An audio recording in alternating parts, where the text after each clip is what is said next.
वारे मोदी सरकार, वारे मोदी सरकार। जनरल को आप, समाज को मिटाने में आपने कोई कसर नहीं छोड़ी। कितने एक्ट लाए वो तो ठीक थे, लेकिन एक और आप लेके आ गए यूजीसी कानून। क्या है यूजीसी कानून? स्वर्ण समाज को खत्म करने का आपने पूरा प्लान कर लिया। एक बात याद रखना मोदी सरकार, ये इस कानून को वापस नहीं ले गया तो मौत का तांडव तुम देखोगे। हम अपने सर कटवा सकते हैं, लेकिन अब हम बर्दाश्त नहीं करेंगे। बहुत कर दिया आपने, ये कानून वापस लेना पड़ेगा, लेना पड़ेगा आपको, लेना पड़ेगा। जय जवान। आप स्वर्ण समाज को सिर्फ खत्म करना चाहते हो। आपका एजेंडा हमें बता, रिपोर्ट की राजनीति का आने दो चुनाव, कसम भगवती की। अब भाजपा को सत्ता से हटाने की चर्चा होने लगी। अब नरेंद्र मोदी को कुर्सी से उतारने की चर्चा हो रही है। भाजपा का विरोध होने लगा और ये सारा विरोध कर रहे हैं कौन? स्वर्ण समाज के लोग।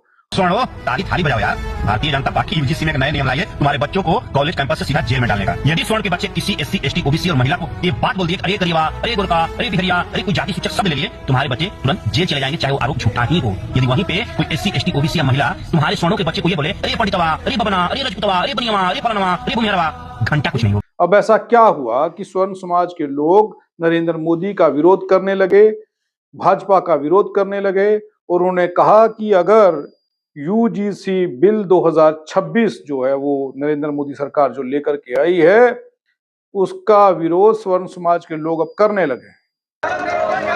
यूजीसी काला कानून वापस लो।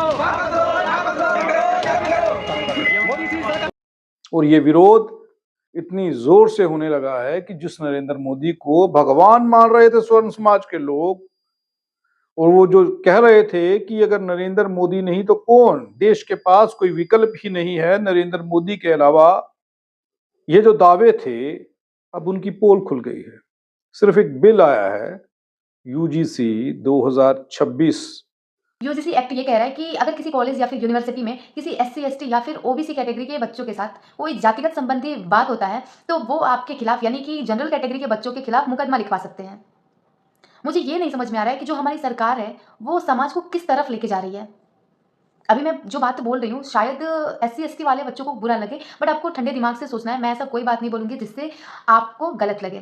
देखो, मैं बिल्कुल ये मानती हूँ कि एससी, एसटी वालों के साथ बुरा बर्ताव हुआ है, पर आप क्या चाहते हैं कि जैसे एससी, एसटी वाले बच्चे अभी तक ये बोलते हैं, अभी तक उनको इस बात का दुख है कि उनके साथ बुरा बर्ताव हुआ है, आपको नहीं लगता है कि आने वाले समय में जनरल कैटेगरी के बच्चे भी यही बोलेंगे कि उनके साथ बुरा बर्ताव हुआ है? क्योंकि अब यूजीसी बिल 2026 का विरोध होने लगा है और विरोध सीधे तौर पर बहुजन समाज के लोगों का है। और वो कैसे, जो वीडियो क्लिप मैं इसमें ऐड करूंगा उसे सुनने के बाद आप समझ जाएंगे। पहले आरक्षण के खिलाफ प्रदर्शन होते थे, विरोध होता था, हो भी रहा है, लेकिन ईडब्ल्यूएस स्वर्ण समाज के लोगों को मिला। ये कहा था कि देश की तरक्की में आरक्षण रोड़ा है, आरक्षण को खत्म कर देना चाहिए। जाति का विरोध नहीं है, जाति व्यवस्था बनाए रखनी है, वर्ण व्यवस्था बनाए रखनी है, ये इनके शंकराचार्य भी कहते रहे हैं। खानदानी जो क्षत्रिय होते थे, अगर कोई उन्मादी हो जाता था, कंस जैसा, दुर्योधन जैसा, तो उसको दंड देने का प्राविधान हमारे पास था। लेकिन आप थोड़ा विचार कीजिए, खानदानी क्षत्रिय नहीं, वैकल्पिक क्षत्रिय, मिलिट्री और पुलिस से ही सीमा को खतरा है या नहीं, सुरक्षा को खतरा है या नहीं? वैश्यों का विकल्प उद्योगपति, इन्हीं से अर्थ को खतरा है या नहीं? पूरे विश्व के अर्थ को उन्होंने 13-12 उद्योगपतियों ने अपनी मुट्ठी में ले रखा है। अच्छा, क्रिश्चियन आदि की मिशन ये वैकल्पिक शुद्ध का काम, सेवा का काम करती हैं, इन्हीं से सेवा को खतरा है नहीं? लेकिन अब ये सोचिए कि यूजीसी बिल 2026 से इतना डर क्यों? मान लीजिए कि अगर कॉलेज के अंदर, शिक्षा संस्थान जो हैं उनके अंदर अगर जातिवाद होता है, ऐसा तो नहीं है कि नहीं होता, क्योंकि शुरुआत यहीं से होती है, गली मोहल्लों से होते हुए ये शिक्षा संस्थानों में घुस जाता है। और अगर यूजीसी बिल से अगर किसी बहुजन को कोई जाति सूचक शब्द कहता है या उसे पीटता है या फिर उसके ऊपर अभद्र टिप्पणियां करता है, तो कोई कार्रवाई, अगर सरकारी कानूनी कार्रवाई अगर उस पर होती है तो उससे तकलीफ क्यों है? आपको तो ये कहना चाहिए कि इससे भी सख्त कानून को लेकर के आइए। सरकार के पास कोई ना कोई आंकड़ा तो पहुंचा होगा, जिस आंकड़े को देखने के बाद सरकार को ऐसा कानून लाने की जरूरत आन पड़ी है। आप ही तो कहते थे कि मोदी है तो मुमकिन है। अब अगर मोदी ये कानून लेकर के आ रहे हैं तो इस कानून का स्वागत करना चाहिए, इसका विरोध क्यों? सरकार सिर्फ और सिर्फ क्या स्वर्ण जातियों की है?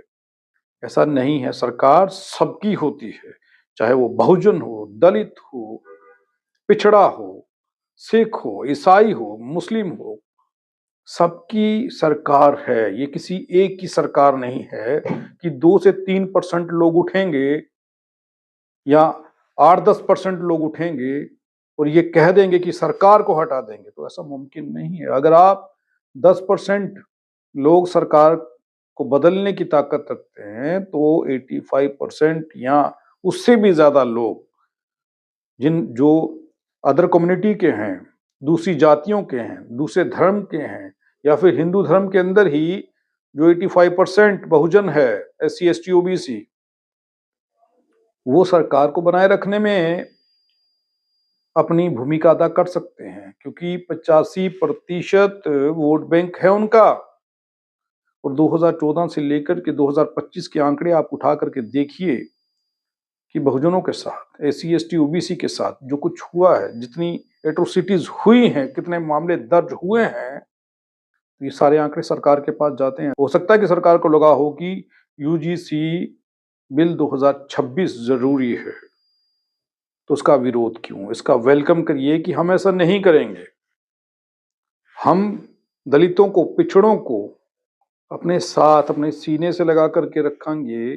जैसे राजनीतिक भाषणों में आप कहते हैं कि बटेंगे तो कटेंगे, अब सीने से लगाइए, इस बिल का वेलकम करिए और ये कहिए बिल का हम स्वागत करते हैं, विरोध नहीं करेंगे। लेकिन इसके विरुद्ध जाकर के आप ये साबित कर रहे हैं कि आप नहीं चाहते कि SC ST OBC को उनके हक मिले। आप अपनी राय कमेंट सेक्शन में दे सकते हैं, आप अपनी राय कमेंट सेक्शन में दे सकते हैं और ये लिख सकते हैं कि UGC बिल 2026 का विरोध क्यों हो रहा है और क्यों करना चाहिए इसका विरोध।